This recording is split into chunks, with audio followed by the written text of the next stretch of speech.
Bom dia, irmãos, graça e paz a todos. Bom revê-los nesse domingo, dia do Senhor.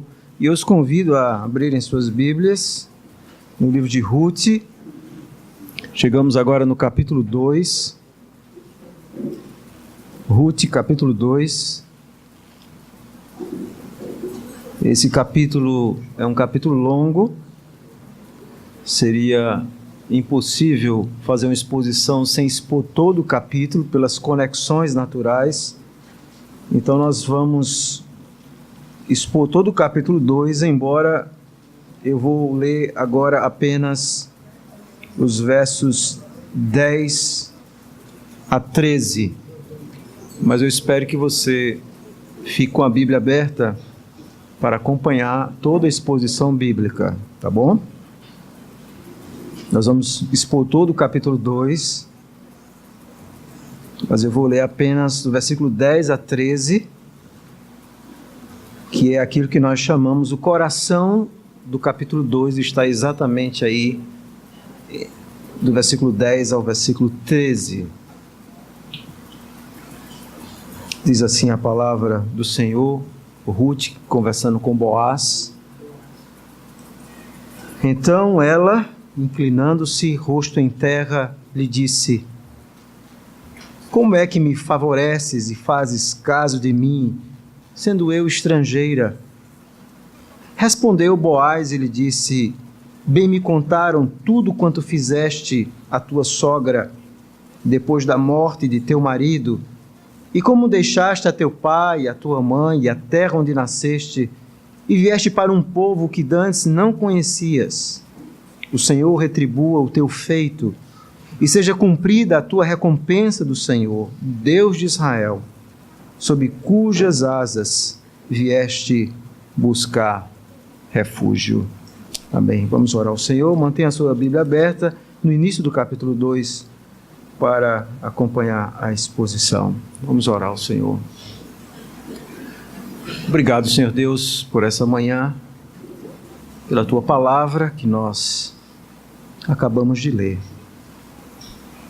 Como precisamos da graça do Senhor nesse momento. A graça do Espírito para nos fazer compreender, entender a profundidade dessa narrativa bíblica. Nos conduz também para que possamos aplicar essas verdades em nossa vida com a ajuda do Teu Espírito. Só Ele tem o poder de transformar-nos, de fazer aquilo que nós mesmos não podemos fazer em nós. Então nos visita de forma especial nessa manhã e nos conduz na compreensão e aplicação das verdades que o Senhor falará ao nosso coração. Em nome de Jesus, o Teu Filho, que nós oramos. Amém. Nós temos visto no livro de Ruth, meus irmãos, que existem caminhos que não levam a lugar algum. Mas nós temos visto também que o Deus gracioso é o Deus que pode sempre nos guiar através da sua providência de volta ao caminho certo.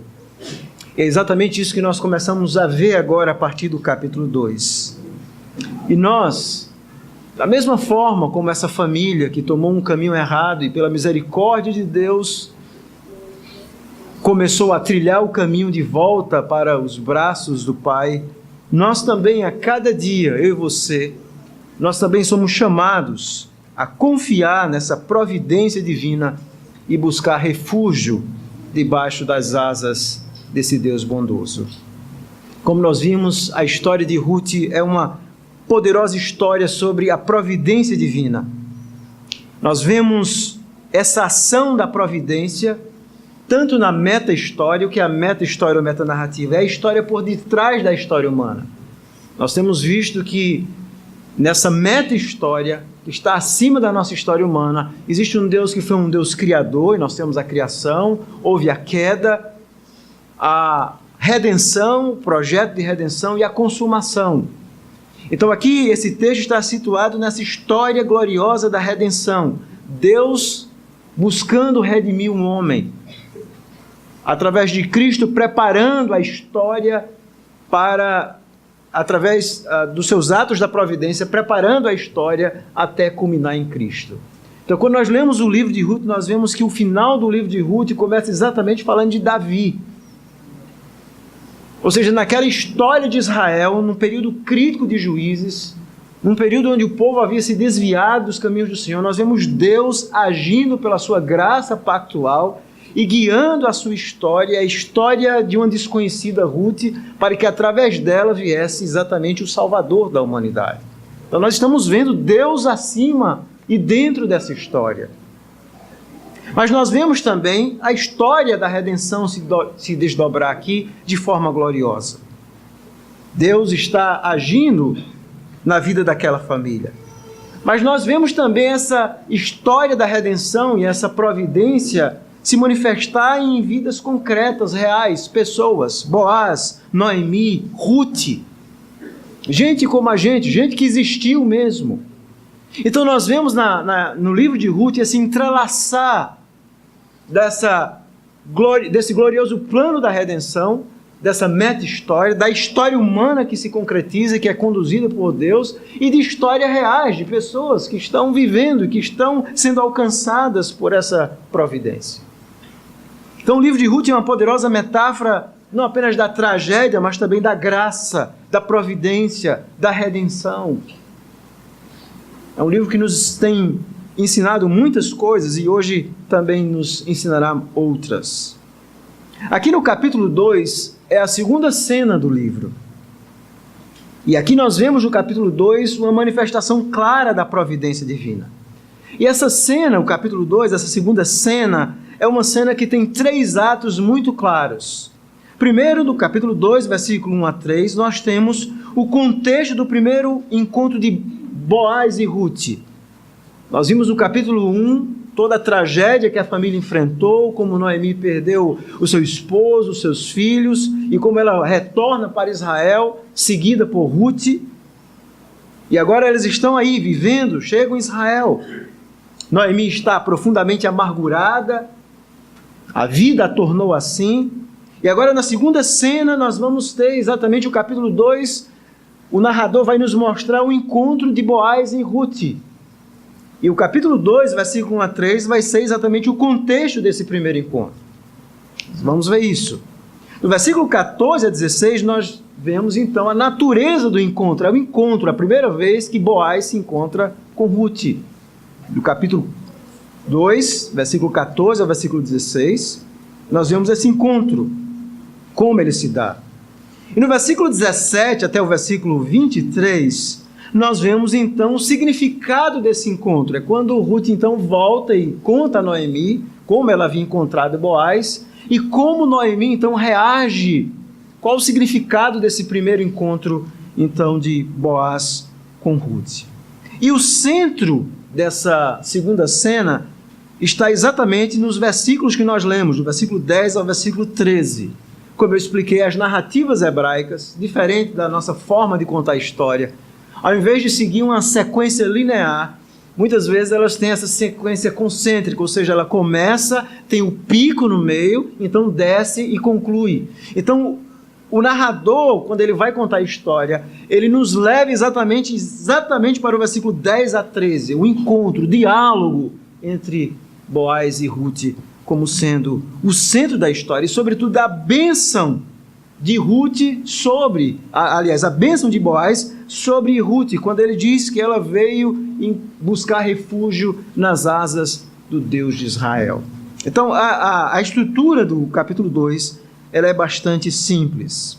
Se nós tivéssemos que dar um tema ao capítulo 2, do que é que esse capítulo, então, está falando?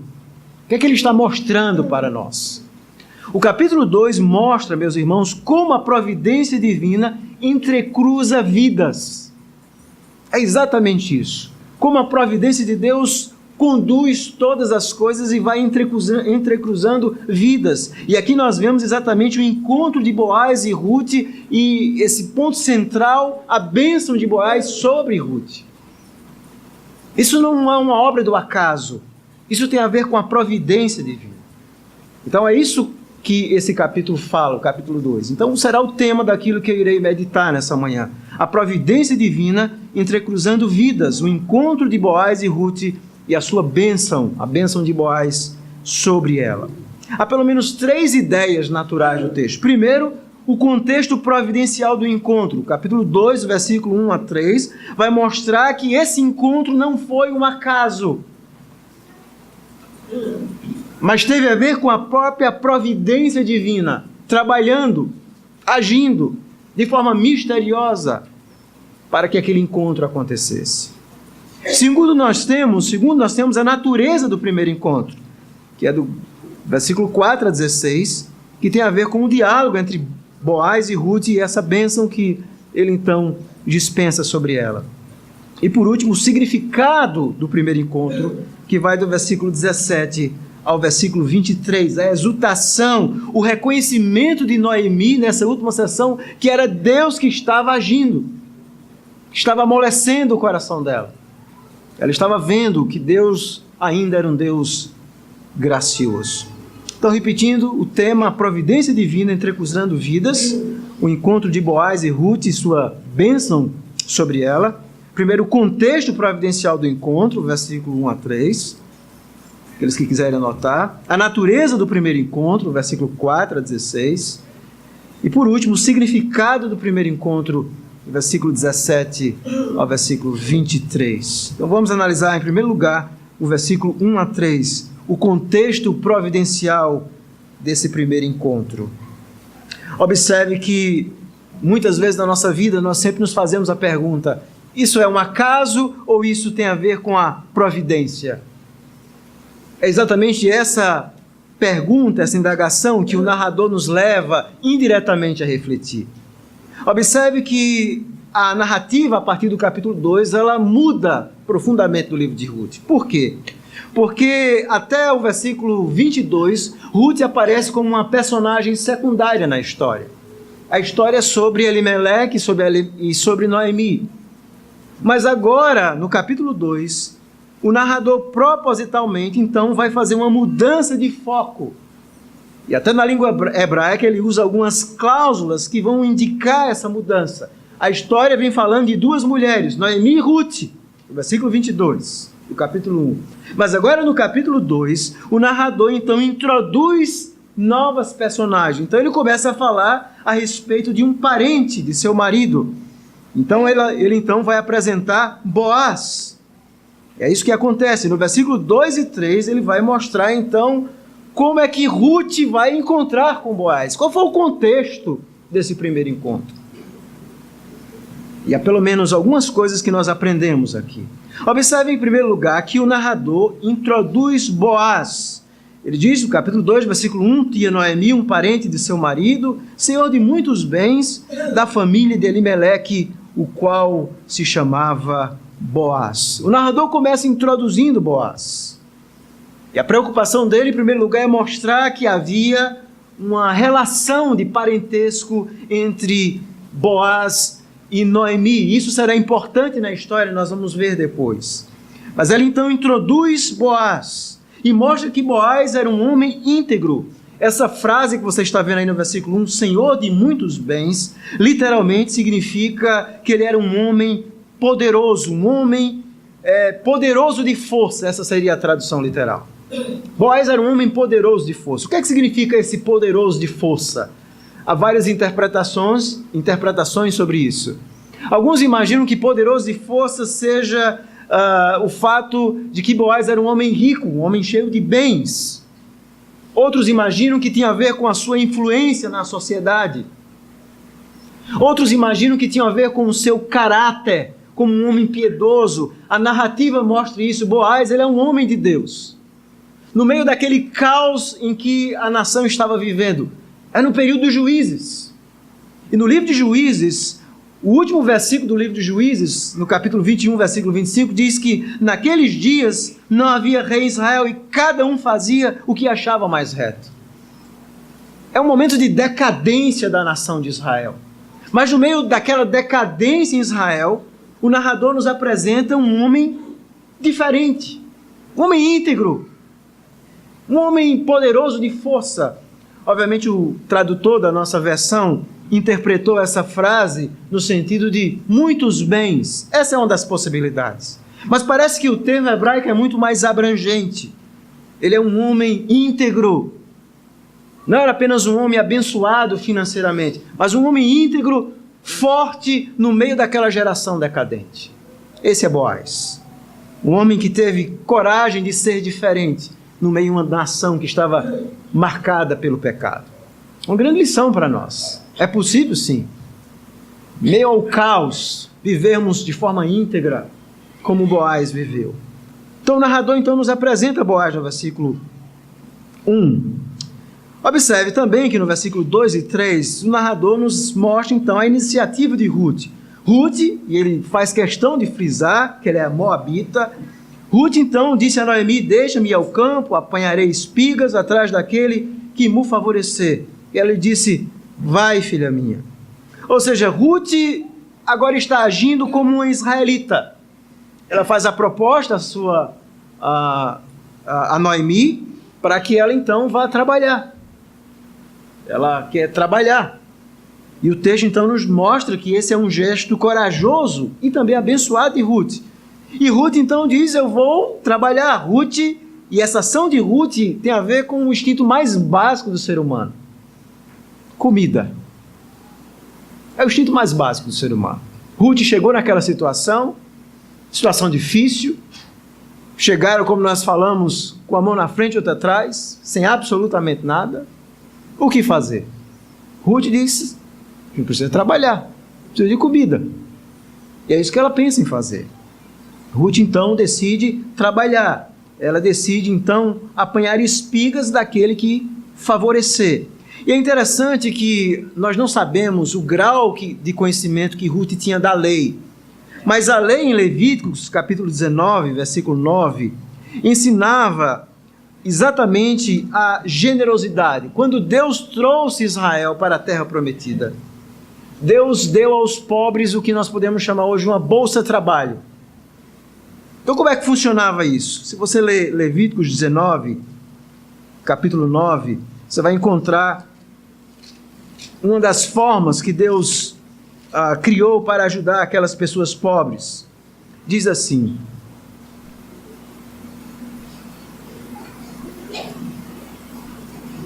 Levíticos 19, 9. Quando também cegares a messe da tua terra, o canto do teu campo não cegarás totalmente, mas as espigas caídas colherás da tua messe. Não rebuscarás a tua vinha, nem colherás os bagos caídos da tua vinha, deixá-los-ás ao pobre e ao estrangeiro. Eu sou o Senhor vosso Deus. Então, o que é que Deus havia criado? Lá no antigo Israel, os ricos, era uma sociedade agrária, quando eles iam colher, eles não deveriam pegar tudo da terra. Eles deveriam fazer aquela colheita por cima e deixar vários grãos, e deixando para que os pobres tivessem essa oportunidade. Você estava com fome, você ia então naquela terra, e aquilo que sobrava da plantação, ele podia então colher e comer. Era subsistência, era o bolsa-trabalho. Ninguém morreria de fome naquela sociedade. E Ruth, ao que tudo indica, ela tem esse conhecimento, e é exatamente isso que ela diz: eu vou então ver quem me favorece. Obviamente Israel estava num contexto de degradação espiritual. Era possível que nem todo proprietário de terra cumprisse, estivesse colocando em prática aquilo que a lei ensinava. Mas Ruth, exatamente, ela é uma mulher de ação, ela vai em busca do trabalho. Observe que a narrativa vai nos falar de vários verbos de ação. Ela disse, ela foi, ela veio, ela colheu. Ruth, então, ela vai agir.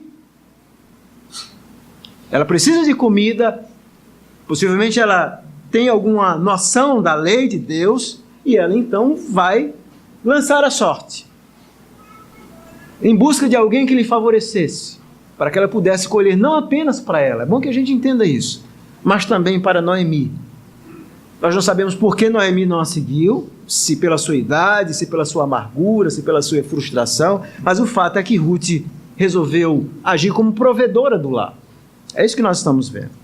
E o texto então nos diz, no versículo 3, observe, o versículo 3 então nos diz que ela se chegou ao campo e apanhava após os segadores.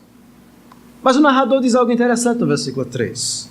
Não olhe para mim, olhe para a sua Bíblia. Por casualidade, entrou na parte que pertencia a Boaz, o qual era da família de Elimeleque.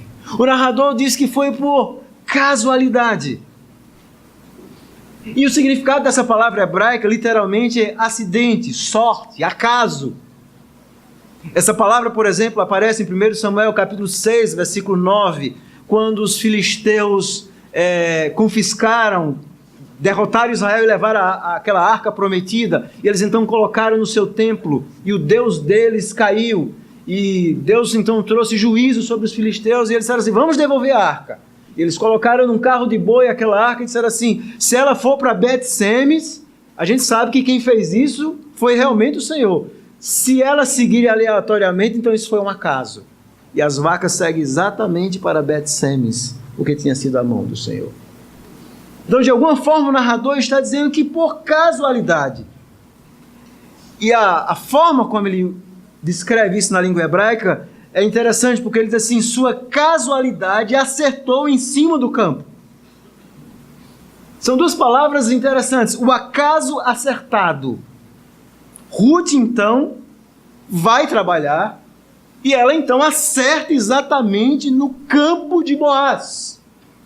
Esse é o ponto que o narrador está nos chamando a atenção. Chamando a atenção para uma força externa, oculta, misteriosa, que está dirigindo Ruth para exatamente acertar no campo de Boaz. E como é que nós chamamos isso na Bíblia? Nós chamamos isso de providência divina. Isso é a providência divina.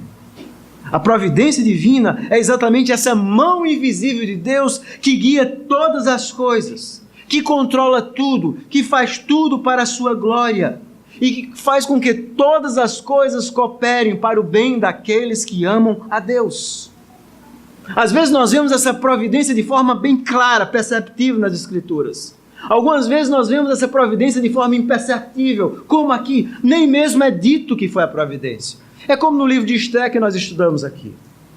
Nós vemos a providência de Deus quando Amã decide matar Mordecai e ele então decide e monta um plano. Naquela mesma noite o rei Assuero não dorme e naquela mesma noite ele pede para se ler o livro e quando se abre o livro se descobre que Mordecai havia sido o agente para salvar a vida do rei. Uma série de coincidências, entre aspas. Na verdade, a Bíblia diz que não há coincidências. Existe a providência de Deus. E é por isso que a pergunta do capítulo 18 do nosso catecismo diz assim, quais são as obras da providência de Deus? E a resposta é, as obras da providência de Deus são a sua muito santa, sábia e poderosa maneira de preservar e governar todas as suas criaturas e todas as suas ações para a sua própria glória. Não existe acasos. Isso não era um acaso. E a providência de Deus está agindo de duas formas interessantes aqui. Primeiro, guia Ruth para as terras de um homem generoso e gracioso. Ela diz, quem sabe eu não encontro uma pessoa bondosa e graciosa que me permita trabalhar. Ela era moabita, ela era estrangeira. E Deus guiou para a terra de Boaz, um homem gracioso, generoso. Segundo, Deus guiou Ruth para um homem que era da família de Elimeleque. E, portanto, é aquilo que nós vamos entender ao longo da história, um resgatador. Alguém que poderia trazer de volta a descendência daquela família. Então aqui nós vemos, irmãos, esses atos incontestes da providência de Deus. Deus não está guiando Ruth para um homem gracioso apenas. Porque se fosse um homem gracioso e não fosse da parentela de Elimeleque, não serviria. Deus poderia também estar guiando Ruth para um homem da parentela de Elimeleque e esse homem não ser gracioso, como o resgatador mais próximo que nós vamos ver no capítulo 3. Não, Deus está conduzindo para a pessoa certa, no momento certo, na hora certa. É a providência de Deus agindo na vida de Ruth e daquela família. E eu e você precisamos aprender a olhar a história dessa forma. Nós precisamos aprender, meus irmãos, a olhar a história do mundo e a nossa história através do olhar da providência divina. Da forma como Deus conduz a história, mas também a nossa vida. E como é que Deus conduz a história e a nossa vida? Ele conduz para que Cristo seja o ponto focal. Para que Cristo seja honrado e glorificado em nossa vida. Esse é o grande propósito de Deus. É de que Cristo de fato seja Senhor e se assenhore de nós a cada momento da nossa caminhada cristã. Então aqui na história da redenção, nós vamos vendo Deus não apenas trabalhando com a sua providência, mas aqui a história da redenção e essa providência nos faz lembrar do ato mais glorioso da providência divina. E qual foi o ato mais glorioso da providência divina? A própria vinda do Senhor Jesus. É pela providência graciosa que Jesus então veio nos buscar. É pela providência graciosa que nós fomos salvos em Cristo. É pela providência graciosa que Cristo conduz a nossa vida para que nós aprendamos a viver para a glória dele. É a providência. É a providência que nos ensina que nós devemos descansar nos seus cuidados. Nós nunca devemos enxergar a nossa vida como uma série de acasos aleatórios. Não é o que a Bíblia ensina. Nós não somos deístas, ateus. Nós somos cristãos que acreditam no Deus que governa todas as coisas. E nós sabemos que a providência de Deus está sempre sendo executada na nossa vida. E nós devemos confiar nela. Mas nós também devemos agir. Como? Com escolhas pautadas nas Escrituras. Nós aprendemos exatamente isso aqui de Ruth.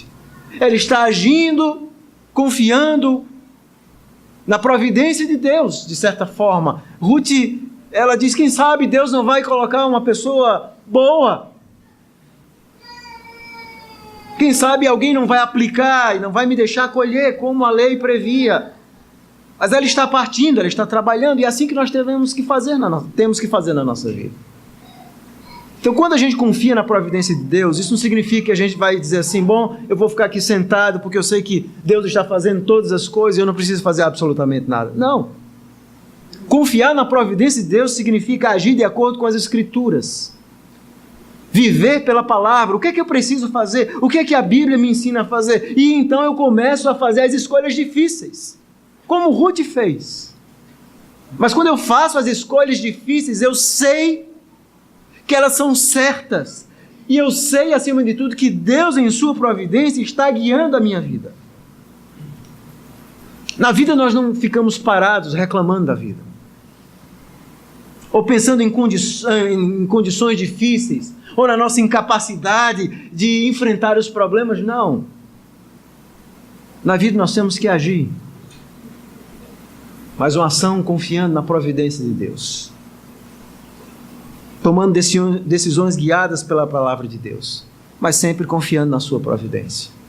É isso que nós vemos aqui. Deus está guiando Ruth pela sua providência. E Deus em Cristo Jesus também está guiando a nossa vida, a minha vida e a sua vida, pela sua providência. É isso que nós somos chamados a confiar. A partir do versículo 4, nós temos então a natureza do primeiro encontro. Nós temos o diálogo entre Boaz e Ruth e a bênção sobre ela. Observe que a partir do versículo 4, o foco do narrador é exatamente esse encontro. E ele então nos dá ricos detalhes sobre esse primeiro encontro de Boaz e Ruth. Uma grande ênfase da narrativa do livro de Ruth, do narrador, aquele que escreveu a história, são os diálogos. Porque os diálogos, eles revelam o que Deus está fazendo, o que está acontecendo, como Deus está trabalhando na história. E aqui no capítulo, nesse encontro, que vai do versículo 4 ao versículo 16, nós vimos que o centro está exatamente no versículo 10 ao versículo 13. É aquele encontro abençoador de Ruth e Boaz. No versículo 4 a 7, vamos acompanhar rapidamente, nós vemos a chegada de Boaz e a sua primeira conversa com os trabalhadores. E é interessante que o versículo 4 começa com a palavra eis. Literalmente no hebraico é veja, olhe. É como se o narrador, inspirado pelo Espírito Santo, primeiro ele introduz Boaz e Ruth e mostra como Deus em sua providência faz com que Ruth esteja na hora certa e no lugar certo. Mas agora ele diz: eis, e quem é que está chegando? Quem está chegando é exatamente Boaz, chegando na hora certa, no lugar certo, onde Ruth está. É Deus. Então chega Boaz, o narrador diz: chega Boaz naquele exato momento. Não é coincidência. E a saudação de Boaz mostra que ele é um homem íntegro. Veja a saudação de Boaz aos seus trabalhadores: o Senhor seja convosco. E eles então respondem: o Senhor te abençoe. Então observe que nesse primeiro encontro nós encontramos, através da saudação e a resposta, aquilo que o narrador já tem mostrado. Boaz é um homem de Deus. É um homem temente a Deus. É um homem respeitado pelos seus trabalhadores. É um homem honrado na sociedade. Esse é Boaz. E Boaz, então, ele está curioso no versículo 5 sobre Ruth. Ele pergunta ao servo encarregado dos segadores, o supervisor: de quem é esta moça? Ele está curioso, ele volta, está trabalhando e vê uma pessoa que ele não tinha visto antes. É uma moça, uma jovem. Ele está curioso e pergunta: quem é essa jovem? E eles então respondem: esta é a moça moabita. Eles fazem questão: é a moabita que veio com Noemi da terra de Moabe. E o supervisor diz: disse-me ela, deixe-me rebuscar espigas e ajuntá-las entre as gavelas após os segadores. Assim ela veio, desde pela manhã até agora está aqui, menos um pouco que esteve na choça. Então Ruth havia trabalhado duro. Alguns estudiosos têm discutido esse versículo 7. O que é que esse supervisor está dizendo? Alguns imaginam que Ruth havia pedido a ele não apenas para pegar o que sobrou. A ideia de gavelas, a ideia de feixes. Ele está dizendo que Ruth, então alguns veem até o ironia, dizendo, e ela inclusive não quer pegar apenas os cantos, ela quer pegar um pouco dos próprios feixes. Parece que eles estão fazendo um quadro não tão amigável para Boaz a respeito de Ruth. Nós não sabemos, é incerto, é uma tradição difícil. Talvez seja isso. Mas o fato é que eles estão apontando que Ruth havia trabalhado o dia inteiro, tentando colher subsistência, as gavelas, tentando encontrar alguma coisa para sua sobrevivência. E aí então nós vemos no versículo 8, a conversa de Ruth e Boaz agora começa no versículo 8. E aqui nós vemos que essa conversa de Ruth e Boaz vai mostrar vários atos de generosidade de Boaz para com Ruth. O primeiro ato de generosidade está no versículo 8. Primeiro, Boaz chama ela de filha minha. Ouve, filha minha. Um homem generoso. Segundo, ele orienta ela para que ela não fosse a outro campo, que ficasse aqui com as suas servas. Ele diz: não vás colher em outro campo, nem tampouco passes daqui, porém aqui ficarás com as minhas servas. Ele então é generoso: fica aqui, trabalhe aqui com as minhas servas. Outro ato de generosidade, versículo 9, diz assim: estarás atenta ao campo que cegarem e irás após elas. Não dei ordem aos servos que não te toquem. Quando tiveres sede, vai às vasilhas e bebe do que os servos tiraram. Então ele orienta, ele comanda aqueles trabalhadores: não toque nela, não faça nada de mal. Ela era um estrangeiro, ela não era ninguém naquela sociedade. Então Boaz está sendo generoso e ainda está dando a ela a oportunidade de beber água. Autoriza ela a beber água junto com os seus servos. Talvez ela estivesse ali, irmãos, o dia inteiro sem beber água, trabalhando duro.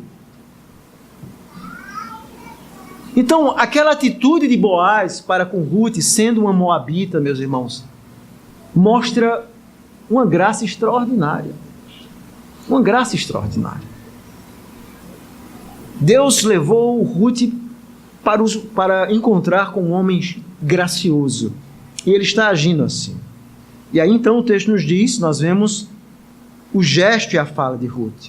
Após ouvir Boaz, versículo 10 diz que ela, inclinando-se, rosto em terra, lhe disse: como é que favoreces e fazes caso de mim, sendo eu estrangeira? Essa ideia de prostrar-se era um ato de profunda humilhação no Antigo Testamento. Era um ato de culto no contexto religioso. Então, quando você se dobrava e se ajoelhava, você colocava o seu rosto na terra. Era um sinal de respeito por aquela pessoa. Então, esse gesto tanto era usado no sentido da adoração, quando alguém ia cultuar a Deus e fazia isso, como quando você demonstrava respeito, como Abigail fez com Davi. Ela fez esse mesmo gesto. Era uma ideia de respeito. E Ruth está dizendo assim, como é que o Senhor está olhando para mim? Eu não sou de Israel, eu sou uma gentia, eu sou uma pecadora. Nós não devemos imaginar também Ruth, nós devemos imaginar, aliás, depois daquele dia de trabalho, talvez não estivesse fisicamente aparentável. Então ela coloca o seu rosto ali no chão. E a frase de Ruth na língua hebraica é interessante porque literalmente significa: como é que você notou uma estrangeira? Como é que você notou o que ninguém nota? Eu sou ninguém. Como é que você notou o ninguém? Essas foram as palavras de Ruth para Boaz. E Boaz então responde a ela no versículo seguinte, versículo 11. Respondeu-lhe Boaz e lhe disse: bem me contaram tudo quanto fizeste à tua sogra, depois da morte de teu marido, e como deixaste a teu pai, a tua mãe, e a terra onde nasceste, e vieste para um povo que dantes não conhecias. O Senhor retribua o teu feito, e seja cumprida a tua recompensa no Senhor, Deus de Israel, sob cujas asas vieste buscar abrigo. Essas foram as palavras de Boaz a Ruth. E as palavras dele mostram, irmãos, uma máxima importante que nós encontramos várias vezes nas Escrituras. É que as ações de alguém que é transformado pela graça falam mais do que as palavras. Ruth havia falado muito pouco até aqui na história. Ruth encontra pela primeira vez na história alguém que é bondoso e generoso com ela. Ela chega naquela sociedade, ela não é notada, mas agora a sua atitude de amor, como ela abandonou seus pais e abandonou seus deuses, e fez uma aliança com Noemi, e mudou para aquela terra, sabendo que seria um começo difícil, em uma terra estranha. E Boaz está exatamente reconhecendo isso. Ele está reconhecendo a atitude, o amor sacrificial de Ruth. Alguém que fez isso não apenas por Noemi, mas por alguém que havia decidido servir o Deus de Israel. Ele está tratando ela não como uma moabita em si, mas como israelita de coração. Era isso que Ruth era. E as palavras dele, primeiro, é que Deus recompensasse ela. Que Deus recompense você. Veja a bênção de Boaz. Diz que o Senhor te recompense. Que o Senhor, versículo 12, ele diz que o Senhor retribua o teu feito. Que seja cumprida a recompensa do Senhor sobre você.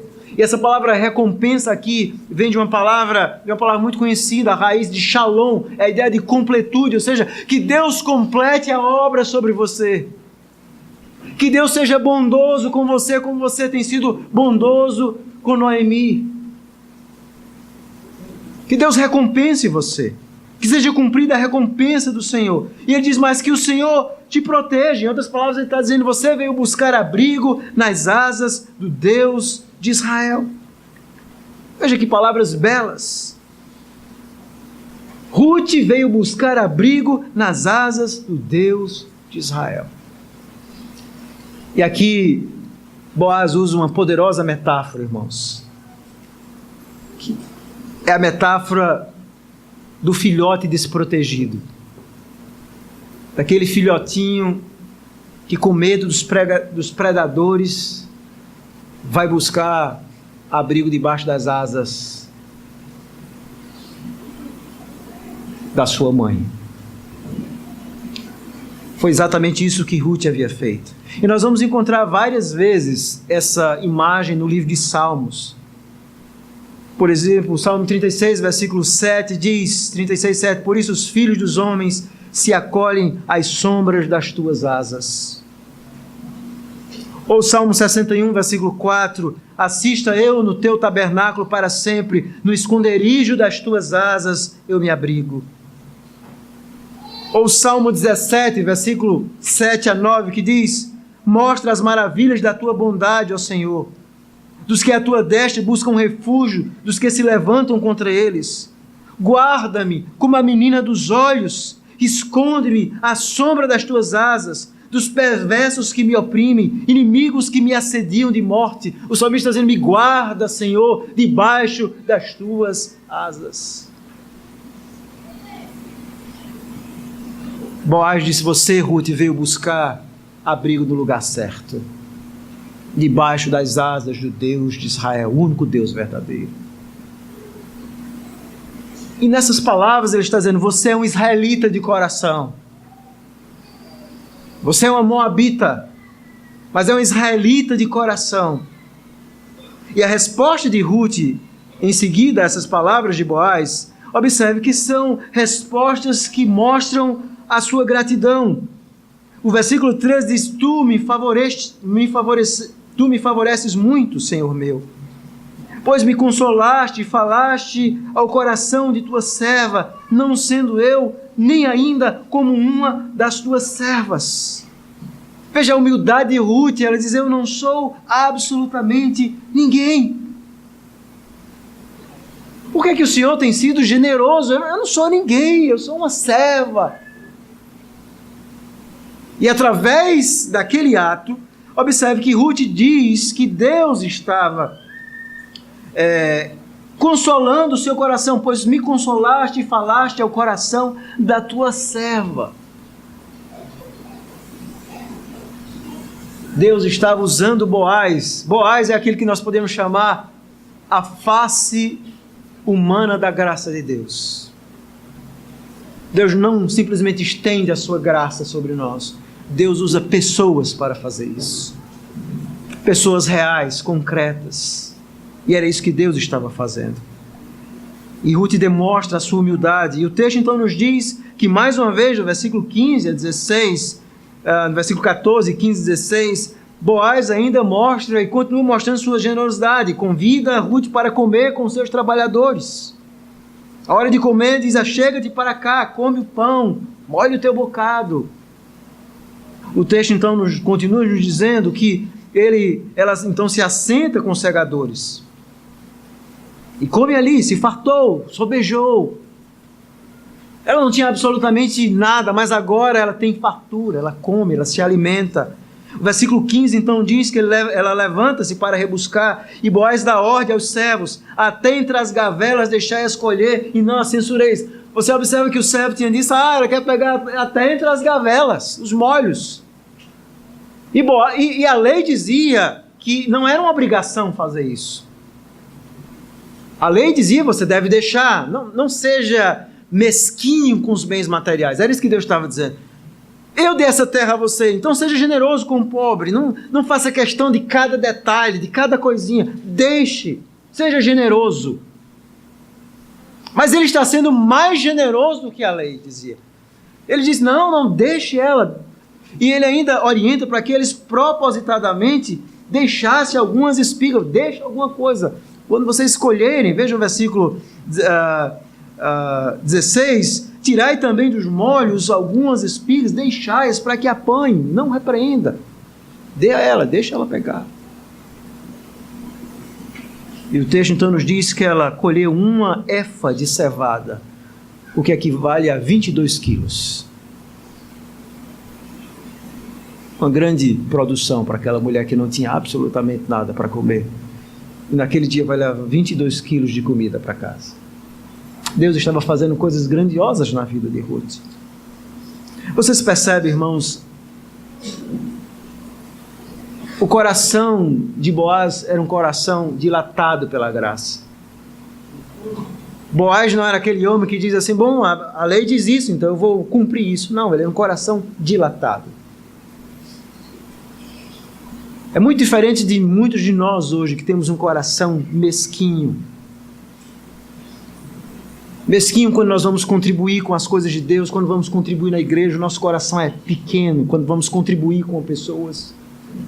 O coração dilatado é aquele coração generoso, bondoso, sabendo que não vai faltar, porque Deus vai suprir você, porque Deus tem abençoado você com mais do que você precisa para viver. E aqui nós vemos que esse coração dilatado de Boaz, mostrando generosidade para Ruth,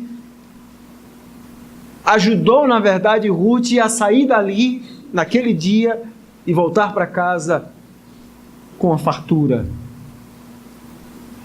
consigo. Um ato generoso, um ato gracioso. Mas o ponto aqui da história, eu quero chamar a sua atenção a isso. A história de Ruth é aquilo que nós podemos chamar uma mímese da história da redenção. O que é uma mímese? Mímese é imitação.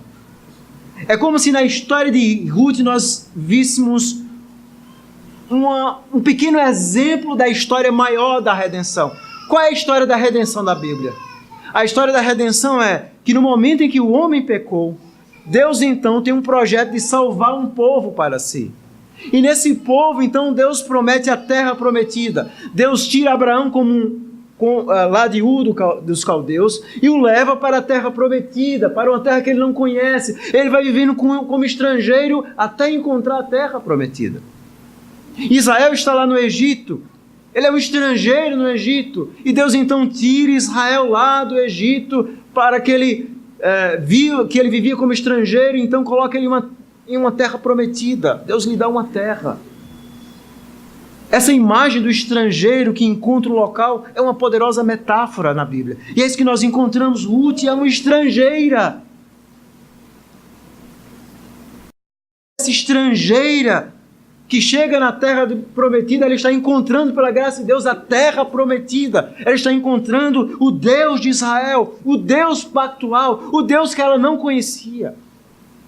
É uma história da redenção dentro da história maior da redenção. Isso é glorioso.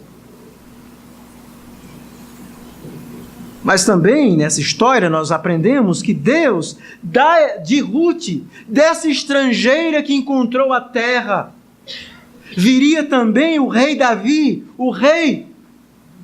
E de Davi viria o Senhor Jesus, o descendente, que também veio como estrangeiro nesse mundo. Ele mesmo disse: eu não sou desse mundo.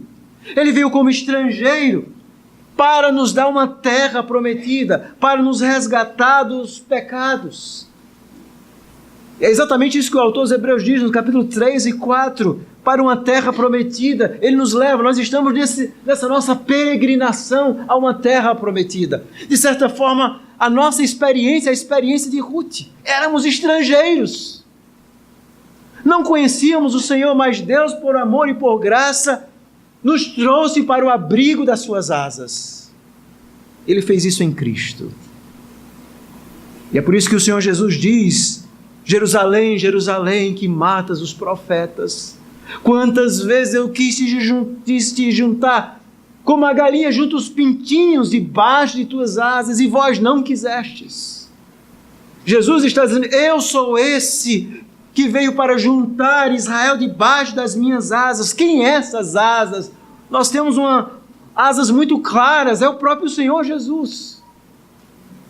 Hoje na nova aliança, esse elemento pactual de Deus como sendo um refúgio no qual nós encontramos descanso debaixo das suas asas, nós encontramos isso claramente cumprido, evidenciado, amplificado em Cristo.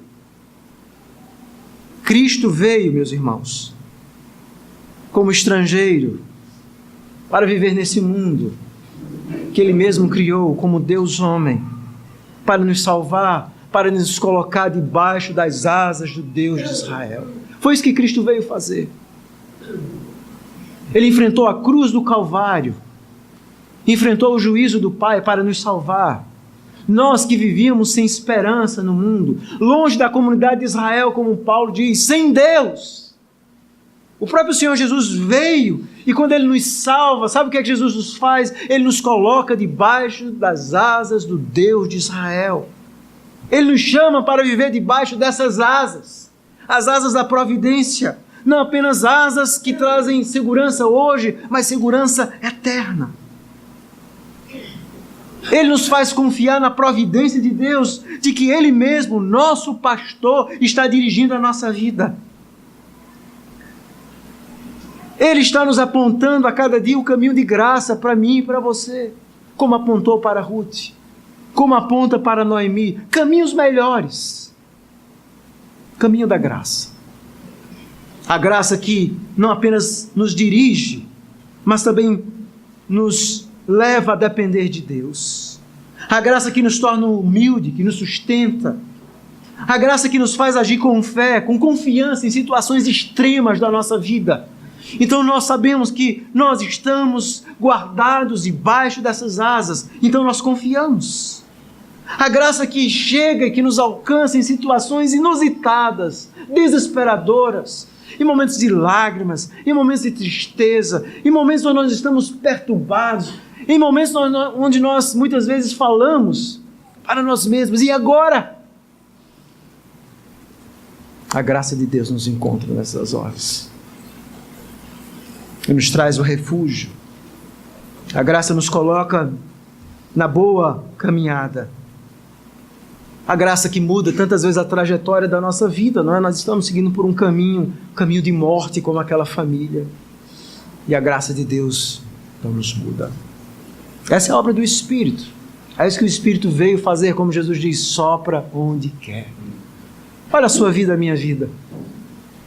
Quantos atos da providência nós não temos visto?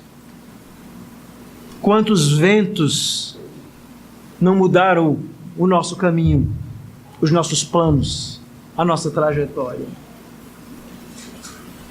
Mas independente de qualquer coisa, nós temos visto a graça de Deus sobre nós. Nesse mundo que nós estamos vivendo, irmãos, maníaco por sucesso, poder, honra, o livro de Ruth nos mostra e nos aponta para a raiz do Evangelho. Essa graça que não apenas nos transforma, mas nos faz aquilo que fez em Ruth, nos faz colocar nossa boca no pó, a sermos humildes, a deixarmos de confiarmos em nós mesmos. A graça desmascara a nossa hipocrisia, a nossa autossuficiência, como o Senhor fez com Paulo, aquele espinho na carne. Ele clama a Deus, ele diz, a minha graça te basta, porque o poder se aperfeiçoa na fraqueza. É a graça que nos sustenta. Onde nós encontramos essa graça? Debaixo das asas do nosso bondoso Salvador. Nosso Salvador. É essa graça que nós precisamos, como igreja, como pais, como filhos, como trabalhadores. A graça que jamais nos deixa desanimar dentro dos percalços da vida. Por último, nós temos o significado desse encontro. Observe que o versículo então 17 até o versículo 23, a narrativa vai chegar ao seu fim. E aqui nós vemos a exultação, o reconhecimento de Noemi pela graça de Deus na vida de Ruth. E o encontro de Boaz e Ruth teve um significado, pelo menos 3 significados muito claros para aquela família. Primeiro, o significado material. Versículo 17 e 18 mostra exatamente isso.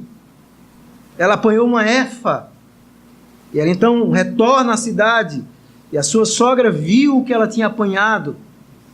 E o texto então nos diz que e viu sua sogra o que havia apanhado, também o que lhe sobejara depois de fartar-se, tirou e deu à sua sogra.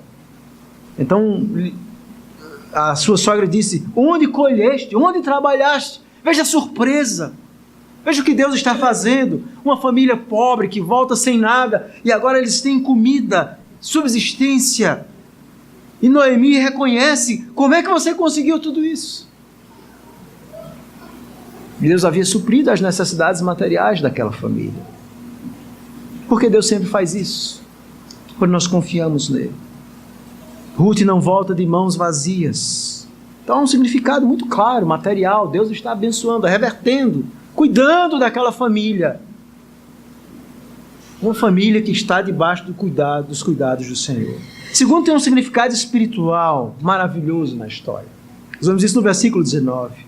Então lhe disse a sogra, primeiro ela pergunta, admirada, e diz assim: bendito seja aquele que te acolheu favoravelmente. E Ruth contou à sua sogra que havia trabalhado, onde havia trabalhado, e disse: o nome do Senhor, em cujo campo trabalhei, é Boaz. E então, quando ela escuta o nome, ela lembra que Boaz era um dos resgatadores. Eu vou explicar no próximo sermão sobre o significado disso, mas era alguém que poderia resgatar. Isso era aquilo que nós chamávamos de levirato no Antigo Testamento. Quando havia um homem casava com uma mulher, ele morria sem deixar uma descendência, o outro irmão solteiro deveria casar, ou um parente próximo, com aquela mulher para fazer a descendência. Essa era a ideia. Deveria haver descendência para aquela família. Então ela automaticamente reconhece, ele é um dos resgatadores. Então, de alguma forma, aqueles atos de Ruth estão trabalhando a própria vida de Noemi. E veja o que é que ela diz. Ela diz o seguinte no versículo 20: bendito seja ele, ou seja, Boaz, do Senhor, que ainda não tem deixado a sua benevolência, nem para com os vivos, nem para com os mortos. Essa ideia de mortos era porque Elimeleque havia morrido, os filhos haviam morrido, era uma família que estava, humanamente falando, acabada. Mas Deus estava sendo bondoso com aquela família. E Ele está reconhecendo isso. Bendito seja esse homem do Senhor. E a palavra Senhor é o Deus da aliança. Vocês percebem o que é que Noemi está dizendo? Noemi, ela retorna e ela diz assim: mude o meu nome, não me chame de Noemi. Noemi era agradável, me chame de Mara. Deus está contra mim. Tudo isso que aconteceu é a mão do Senhor. Em nenhum momento ela refletiu das suas atitudes, dos seus atos pecaminosos, não. Mas agora nós vemos uma outra Noemi falando. Ela está dizendo assim: Deus não esqueceu da sua benevolência. E a palavra que ela usa aqui, quando ele diz assim: bendito seja ele do Senhor, que ainda não tem deixado a sua benevolência. A palavra benevolência hebraica aqui é uma palavra muito forte. É a palavra hesed. Essa palavra significa lealdade, bondade, fidelidade. Era uma palavra essencialmente pactual. Bendito seja Deus que não esqueceu da sua aliança. São termos pactuais. Ela está dizendo: Ele ainda é o Deus da aliança, é o Deus gracioso. Bendito seja Ele. Como pode ser? E foi exatamente Boaz. Ele é um dos nossos parentes. Observe que ela diz no final do versículo: esse homem é nosso parente chegado e um dentre os nossos resgatadores. Noemi, meus irmãos, teve o coração amolecido pela graça de Deus. Quando nós vamos tomando decisões erradas na nossa vida, elas vão se acumulando como uma espiral. E é como a Bíblia diz: um abismo vai chamando a outro. E a vida vai nos tornando amargos, pessoas amargas, endurecidas, embrutecidas. Mas a graça de Deus vai nos buscando e vai nos amolecendo. Ela está reconhecendo a benevolência do Senhor. E aqui, essa é uma tradução bem interessante da língua hebraica, o versículo 20. Eu quero chamar a sua atenção para você olhar comigo, porque essa tradução literalmente seria: bendito seja ele, no caso, esse ele está se referindo a Boaz, do Senhor. E o texto tem um outro ele que ainda não tem deixado a sua lealdade ou fidelidade, nem para com os vivos, nem para com os mortos. Então os estudiosos dizem assim: quem é esse segundo ele que ele está falando? É Boaz que tem usado essa benevolência para com os vivos e os mortos? É Deus? Há uma grande discussão sobre isso. Mas o que vários estudiosos têm apontado é que quando o narrador usa esse segundo ele para se referir esse que tem benevolência, a preocupação do narrador é mostrar que Boaz era a face humana dessa benevolência. Era Deus que estava sendo benevolente. Era Deus que estava sendo gracioso. Mas Deus estava fazendo isso através de uma pessoa concreta, real, Boaz. Era ele. Deus estava sendo gracioso com Ruth e com Noemi através de Boaz. A face humana visível da graça. E o texto então conclui, versículo 21 a 23, onde o narrador lembra, diz assim, continuou Ruth, veja que o narrador diz, a Moabita. Também ainda me disse, com os meus servos ficarás até que acabe toda a cega que tenho. Disse Noemi à sua sogra, a sua nora, Ruth, bom será, filha minha, que saias com as servas dele, para que noutro campo não te molestem. Assim passou ela a companhia das servas de Boaz para colher, até que a cega da cevada e do trigo se acabou, e ficou com sua sogra. Ela começa com a sua sogra sem nada. Perceberam isso que o narrador faz? Termina a narrativa, na segunda cena, com a sua sogra em fartura. Deus estava fazendo uma coisa extraordinária. A graça de Deus estava não apenas transformando a vida de Ruth, ensinando a depender dele, mas também estava transformando a própria vida de Noemi. E a única coisa que pode transformar a vida de alguém é a graça de Deus. Deus não havia esquecido de Noemi, mesmo quando Noemi esqueceu do Senhor. E aqui nós aprendemos uma lição importante. Deus era o mesmo sempre. Você percebe? Deus não muda, Ele não é como nós. Mas na vida nós muitas vezes mudamos. Vamos tomando escolhas e caminhos errados. E tudo que nós temos que fazer é reconhecer que esse Deus santo e justo, muitas vezes sim, pesa a sua mão sobre nós. Mas mesmo quando Ele faz isso com uma mão, com a outra mão, Ele está sempre nos conduzindo para o caminho da graça, o caminho do perdão, o caminho do retorno, o caminho da restauração. É o que nós custamos a aprender na nossa vida. Deus é o mesmo. Deus não havia mudado, Ele não estava se tornando gracioso agora. Mas é que nós vamos tomando decisões erradas. E Noemi, a amarga, começa a redescobrir as maravilhosas teias da graça divina. E essa graça teve como instrumento um homem chamado Boaz. Boaz era a face humana da graça. E Deus também fez o mesmo conosco. Enviou o seu próprio Filho, o nosso Salvador, uma face humana de graça, um verdadeiro homem, mas também verdadeiro Deus, para que nele, na sua obra, no seu ministério, nós víssemos a graça de Deus de uma forma extrema e gloriosa. Boaz é apenas um protótipo, um exemplo de algo muito maior, muito mais gracioso, que viria depois, um dos seus descendentes, o Senhor Jesus Cristo. Aquele que é a marca, que é a face, aliás, humana, mais forte da graça de Deus. Aquele que veio buscar pecadores. Aquele que foi generoso comigo e com você, quando nós não merecíamos. Aquilo que Boaz fez com Ruth, foi o que o Senhor Jesus veio e fez conosco, nos buscando, quando nós estávamos mortos em nossos delitos e pecados. Ele é essa face mais gloriosa da graça de Deus. Ele nos buscou, nos amou antes da fundação do mundo. Na história nos salvou, Ele que nos conduz, Ele que nos chama para perto dEle. Ele que com o seu sangue nos garante que nós fazemos parte desse pacto glorioso da graça. O nosso Salvador.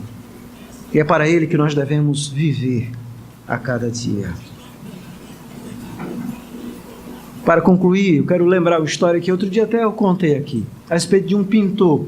Esse pintor, história real, era um pintor muito famoso americano. Ele fazia algumas exibições das suas telas. Ele pegava a sua tela, pintava, mostrava às pessoas, achavam, maravilhosa essa tela. E de repente ele dizia assim, agora eu vou fazer algo nessa tela. Então ele deitava a tela, chamava as pessoas para se aproximar e começava a rabiscar, jogar tinta na tela. E as pessoas olhavam a sua voz e ele está destruindo a tela, que loucura é essa? E quando ele então terminava de mexer, de pintar na tela, Então levantava a tela novamente. E, na verdade, a pintura estava muito mais bela. Ele não estava destruindo a tela. Ele estava reconstruindo uma tela muito mais bela do que a anterior, através da sua grande habilidade técnica. Deus, pela sua graça e sua providência, faz a mesma coisa na nossa vida. Ele vai sempre fazendo coisas inesperadas e gloriosas, entrelaçando vidas, mostrando graça, colocando pessoas, para nos ensinar a viver debaixo das suas asas. Esse é o melhor lugar para se viver, debaixo das asas do Deus de Israel. Vamos orar ao Senhor. Obrigado, Senhor Deus, pela Tua palavra. Pedimos que o Teu Espírito nos ajude de fato a viver debaixo das asas do Deus de Israel. A Ele seja honra e glória para sempre. Amém.